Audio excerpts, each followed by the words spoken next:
This is a Fox News alert. The U.S. Senate Intelligence Committee just issued its report, its findings on Benghazi. Now, this is the most significant report on the murder of 4 Americans because the report is bipartisan. Both Democrats and Republicans agreeing, signing off on it. Fox News Chief Intelligence Correspondent Catherine Herridge joins us. And Catherine, you've been following since day one. What's the most significant information to come out of this? I think the Senate Intelligence Committee report really confirms our ongoing reporting here at Fox News that Benghazi was an al-Qaeda event. And this report says specifically that there were militants from 2 official al-Qaeda affiliates, one in North Africa, another in Yemen that took part, a 3rd group that was led by the former Guantanamo detainee, and a 4th group called the Jamal Network in Egypt. And the leader of that group was in contact with Ayman al-Zawahiri in Pakistan. So the bottom line is that it wasn't a group of loosely affiliated fighters or militias, but it had al-Qaeda's stamp on it. And of course the stamp on it that both Democrats and Republicans signed off on this, and they concluded that this was a preventable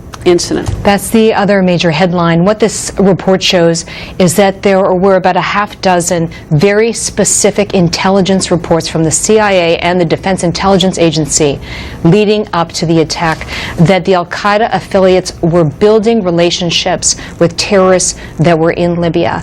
And Senator Saxby Chambliss told Fox News today that this concludes, in his mind and that of the chairman, Dianne Feinstein, or chairperson, that it was preventable and that these warnings were ignored. And significantly, the CIA ramped up security, but the State Department did not. All right, 30 seconds left. Any reason yet why they went with that video story?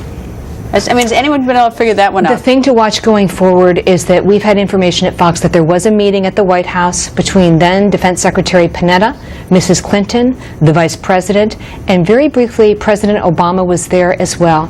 And we were told that the committee was stonewalled at getting information about who exactly was there and what exactly they discussed. But we were told that is where the marching orders were laid out for the video explanation. And of course the New York Times, they got a little egg on their face. The report just recently saying that al-Qaeda was not involved. I don't know, New York Times has a little explaining to do. But anyway, Catherine, nice to see you. Thank you. And Republican Senator Saxby Chambliss, who Catherine just mentioned, is the vice chairman of the Intelligence Committee. We spoke with him just moments ago about the Senate's bipartisan Benghazi report.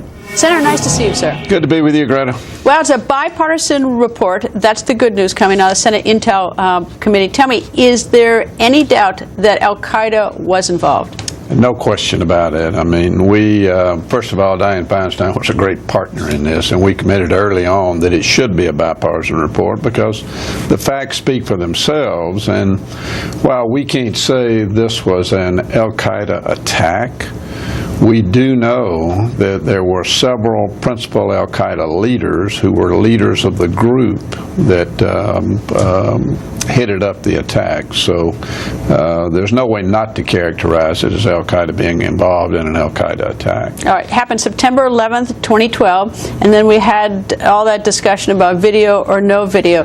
At what point did the administration have a good faith belief that it was al-Qaeda?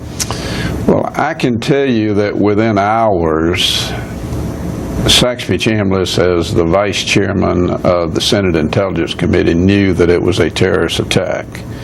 And within 24 hours, knew that there was a suspected al-Qaeda leader involved, and maybe even more than one individual involved with an al-Qaeda affiliate involved. So as for what the White House knew, surely they knew more than I did, quicker than I did. Well, what was the purpose of the video, and why did the president continue to run with that theme for not days but just weeks? I mean, what was the point of that video? That video theory, I should say. Yeah, you know, that's kind of hard to figure. The president would have been better served to come out and say, look, I've talked to my intelligence community folks, and they say this was a terrorist attack, and we're going to respond to it in a very strong way. He didn't do that. In fact, we hadn't responded yet. We still hadn't held anybody accountable. But the video in and of itself really played no role in this, according to everything from our intelligence community. Well, either the president was trying to game people with the video, or he was grossly uninformed what his intelligence people were aware of, neither of which is particularly flattering for a leader. Yeah, and I know the second point is not the case. The president, through his intelligence community, knew for weeks and months in advance of September 11, 2012, that Benghazi was a dangerous place, it was a violent place, that there were about 20 attacks that had been well documented against Western interests, including this particular mission complex. They'd had a bomb thrown over the wall, they'd had an IED blow a big 30-foot hole in the wall. So this was nothing new. And if it's nothing new, I know that the committee determined, bipartisan committee, that this was preventable, lays a lot of blame on the State Department. Was there any evidence that you saw that Secretary of State Hillary Clinton was aware of all the security issues, that she actually saw it, number one, and number two, there was an August 16th cable that's been classified, which my colleague Catherine Herridge apparently has seen and has described it as a smoking gun showing all the security issues.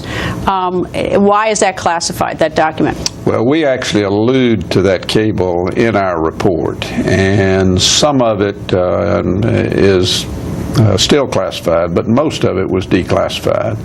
And what Ambassador Stevens said in a cable on August the 16th is that the situation is deteriorating in Benghazi. It's trending worse.